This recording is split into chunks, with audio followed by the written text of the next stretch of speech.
सोनम वांगचुक के आमरण अनशन का आज 19वां दिन है और उसके साथ ही सवाल उठ गया है कि क्या इतिहास खुद को दोहराने की तरफ बढ़ रहा है या इस बार वक्त रहते संवाद होगा। भारत में अनशन सिर्फ राजनीतिक प्रदर्शन का टूल नहीं है। अनशन कभी कभी देवता को मनाने का साधन है, कभी मोक्ष पाने का। जैन परंपरा में संथारे की व्यवस्था है, हिंदू परंपरा में हठ योग की। इस महादेश में अनशन के पीछे पूरा दर्शन है। इस देश में अनशन का विरोध के हथियार के तौर पर सबसे ठोस इस्तेमाल मोहनदास करमचंद गांधी ने किया।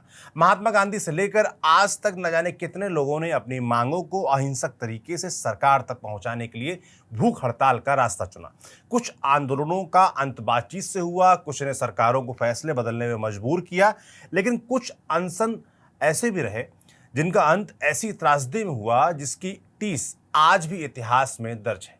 आज एक बार फिर देश की नज़र एक ऐसे ही अनशन पर टिकी है। दिल्ली के जंतर मंतर पर पिछले 18 दिनों से आज 19 दिन से सोनम वांगचुक लगातार भूख हड़ताल पर बैठे हुए हैं। शिक्षा, सुधार, लद्दाख और पर्यावरण संरक्षण से जुड़े मुद्दों पर अपनी आवाज बुलंद करने वाले वांगचुक इस बार अपनी मांगों को लेकर अन्न का त्याग कर चुके हैं। लेकिन हैरानी की बात यह है कि आज 19वां दिन है और इसके बाद भी इस मुद्दे पर किसी बड़े राजनीतिक संवाद की तस्वीर सामने नहीं आई है, न कोई ठोस बातचीत होती दिख रही है। ऐसे में सवाल सिर्फ एक आंदोलन का नहीं रह जाता। सवाल यह है कि जब किसी आंदोलनकारी की सेहत लगातार बिगड़ रही हो, तब क्या सरकार को पहल करके बातचीत की कोशिश नहीं करनी चाहिए? 19 दिन छोटा वक्त नहीं होता। डॉक्टर बताते हैं कि जब शरीर को लगातार भोजन नहीं मिलता तो वो पहले अपने भीतर जमा ऊर्जा का इस्तेमाल करता है, फिर चर्बी को ऊर्जा में बदलता है और जब वो खत्म होने लगती है तब शरीर अपनी ही मांसपेशियों को तोड़कर ताकत जुटाने लगता है। यही वजह है कि लंबे अनशन के दौरान वजन तेजी से घटता है, कमजोरी बढ़ती है, ब्लड प्रेशर गिर सकता है और कई अंगों के प्रभावित होने का खतरा भी बढ़ जाता है। आंदोलन से जुड़े लोगों का दावा है कि सोनम वांगचुक का वजन 9 किलो के आसपास कम हो चुका है। उनकी सेहत को लेकर चिंता लगातार बढ़ रही है। मामला अदालत तक पहुंच चुका है, लेकिन सबसे बड़ा सवाल अब भी वहीं खड़ा है। क्या इस बार बातचीत वक्त रहते शुरू होगी या फिर इतिहास में दर्ज कुछ दर्दनाक कहानियां एक बार फिर लोगों को याद आएंगी? नमस्ते, मेरा नाम सौरभ त्रिपाठी है, आप न्यूज़ पिंच देख रहे हैं। आज इतिहास को थोड़ा खंगालेंगे और कुछ कहानियां आपको बताएंगे। सोनम वांगचुक का आंदोलन अभी जारी है। दिल्ली हाईकोर्ट में याचिका पहुंच चुकी है ताकि उनका अनशन खत्म कराया जा सके। सरकार ने कहा भी है कि हम नजर बनाए हुए, क्योंकि अगर उनका अनशन कुछ दिन और ऐसे ही चलता रहा तो उनकी जान भी जा सकती है। ऐसे कयास भी लगाए जा रहे हैं। मौजूदा हालात ने इतिहास के कुछ ऐसे पन्ने जरूर खोल दिए हैं जिन्हें याद करके आज भी लोग सिहर जाते हैं। उन लोगों की कहानियां जिन्होंने अपनी मांगों के लिए भूख हड़ताल का रास्ता चुना। कुछ ने सरकारों को फैसले बदलने पर मजबूर किया, कुछ ने देश की दिशा बदल दी, लेकिन कुछ ऐसे भी रहे जिनकी लड़ाई उनकी जिंदगी से लंबी नहीं चल सकी। ऐसी एक कहानी है स्वामी ज्ञान स्वरूप सानंद की, जिन्हें देश GD अग्रवाल के नाम से भी जानता है। गंगा उनके लिए सिर्फ एक नदी नहीं थी, वो उसे भारत की सांस्कृतिक धरोहर, करोड़ों लोगों की आस्था और देश की जीवन रेखा मानते थे।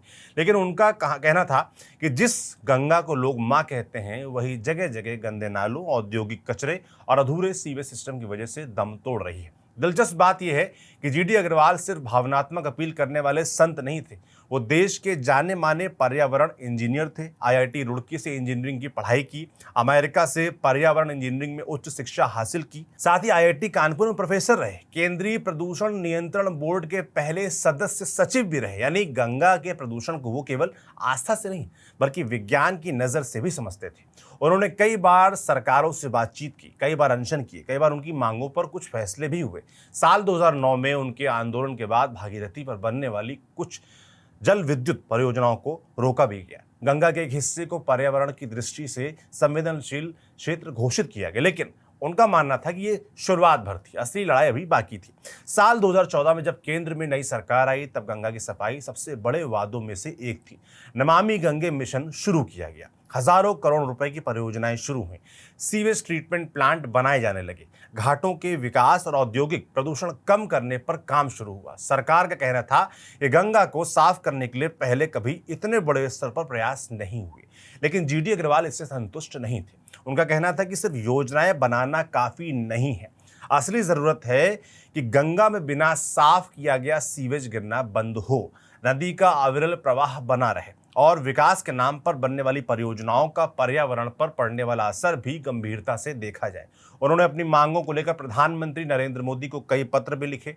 आज करीब 8 साल बाद भी यह बहस पूरी तरीके से खत्म नहीं हुई।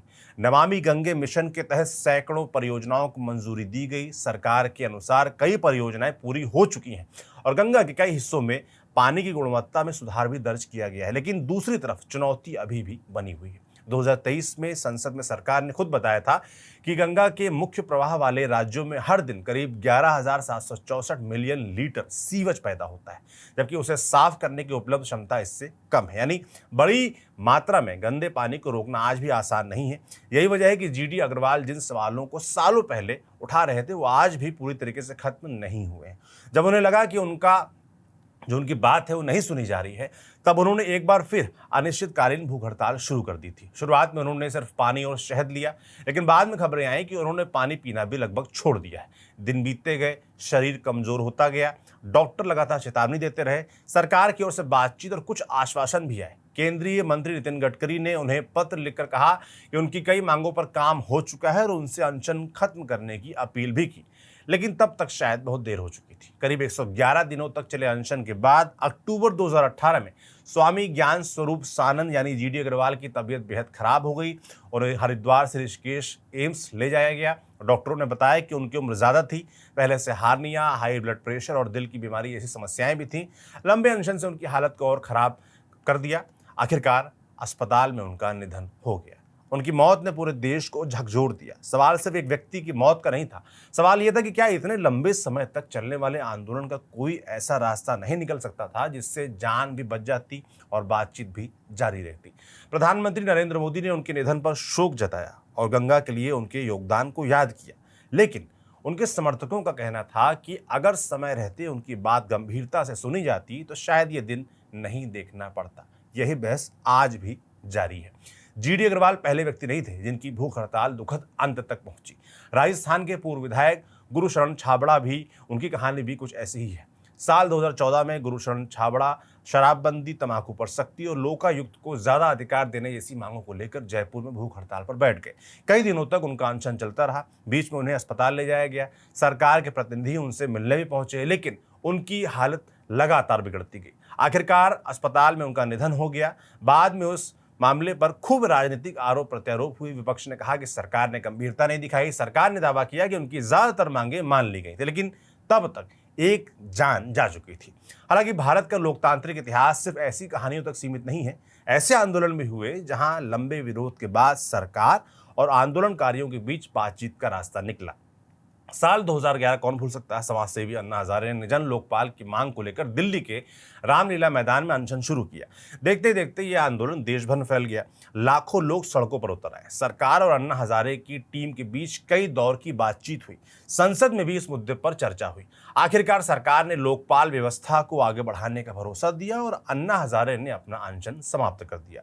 बाद में लोकपाल और लोकायुक्त अधिनियम भी बना। भले ही आज भी इस बात पर बहस होती है कि उस आंदोलन की सभी उम्मीदें पूरी हुई भी या नहीं, लेकिन यह उदाहरण जरूर बताता है कि जब संवाद जारी रहता है तब लोकतंत्र टकराव के बजाय समाधान की ओर बढ़ सकता है। हालांकि कुछ अनशन ऐसे भी रहे जिन्होंने सिर्फ सरकार को झुकाया नहीं बल्कि देश का इतिहास भी बदल दिया। सबसे बड़ा उदाहरण है पोट्टी श्रीरामुलु का।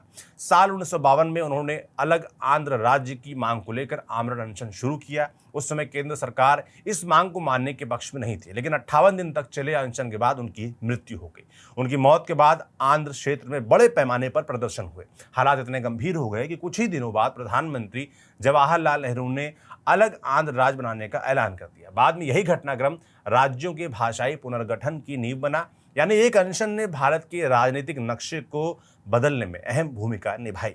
भारत में भूख हड़ताल सिर्फ विरोध का तरीका नहीं रही, ये नैतिक दबाव का एक माध्यम भी रही है। महात्मा गांधी ने भी कई बार सत्याग्रह और उपवास का सहारा लिया, लेकिन गांधी हमेशा कहते थे कि उपवास का उद्देश्य किसी को हराना नहीं बल्कि उसकी अंतरात्मा को जगाना होना चाहिए। इसलिए वो संवाद को सत्याग्रह का सबसे जरूरी हिस्सा मानते थे।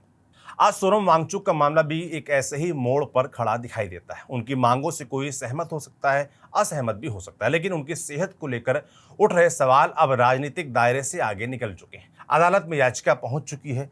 समर्थक सरकार से बातचीत की मांग कर रहे हैं। सरकार का अपना पक्ष है और अब सबकी नज़र इस बात पर है कि आगे क्या होगा। क्या इस बार बातचीत समय रहते शुरू होगी? क्या अदालत किसी तरह का हस्तक्षेप करेगी? या फिर देश एक बार फिर किसी ऐसे आंदोलन को बहुत दूर तक जाता हुआ देखेगा जिसे पहले ही बातचीत की मेज पर सुलझाया जा सकता था? इन सवालों के जवाब अभी भविष्य के गर्भ में हैं, लेकिन इतिहास इतना जरूर सिखाता है कि लोकतंत्र की सबसे बड़ी ताकत सिर्फ चुनाव नहीं होते।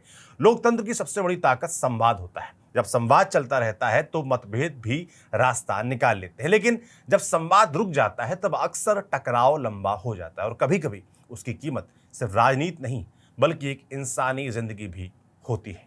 आपका इस पूरे मसले पर क्या सोचना है कमेंट बॉक्स में लिखकर जरूर बताएं। मेरा नाम सौरभ त्रिपाठी है, इसे लिखा था हमारी साथी खुशबू ने। कैमरे के पीछे अनूप है। देखते रहिए न्यूज़ पिंच। शुक्रिया।